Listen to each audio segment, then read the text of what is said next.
Shalom Jemaat Sola Fide yang terkasih. Jumpa lagi dalam program We Are Sola Fide, edisi pelajaran sekolah sahabat dewasa. Hari ini hari Selasa dengan judul Musa dan Para Nabi. Jika kita menyelidiki kitab-kitab di Perjanjian Lama, maka kita akan mendapatkan 3 bagian yang berkaitan dengan pendidikan.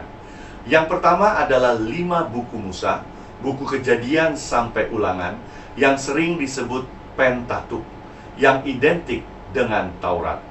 Orang sering mengartikan Taurat sama dengan hukum, tetapi Taurat sesungguhnya berarti pengajaran atau instruksi.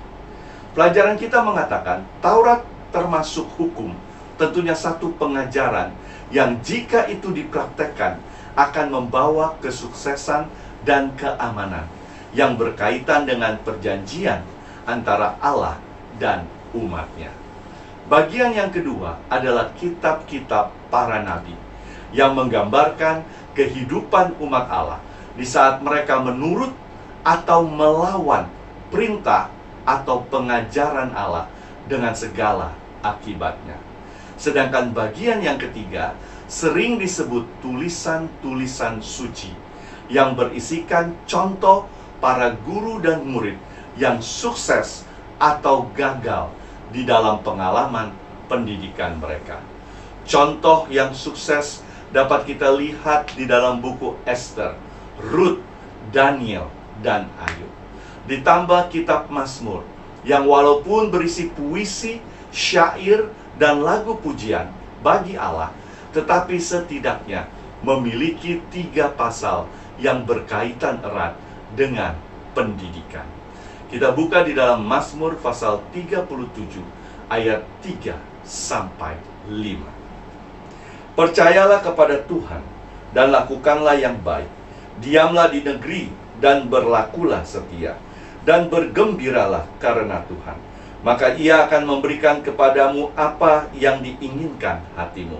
Serahkan hidupmu kepada Tuhan dan percayalah kepadanya, dan Ia akan bertindak. Lalu bagaimana dengan perjanjian baru? Di dalam Injil kita dapat melihat begitu banyak ajaran-ajaran yang berkaitan dengan pendidikan yang terdapat di dalam perumpamaan-perumpamaan Tuhan Yesus. Begitu juga dengan surat-surat Rasul Paulus yang berisikan pelajaran-pelajaran praktis kehidupan sehari-hari orang Kristen. Bahkan buku Wahyu berisikan banyak materi pendidikan, seperti contoh pengungkapan buku yang berisi masa depan umat Allah hanya dapat dibuka oleh Yesus Kristus sebagai anak domba Allah. Saudara-saudaraku, tetap semangat di dalam berdoa, rajin belajar firman Tuhan, because we are sola fide. Tuhan Yesus memberkati.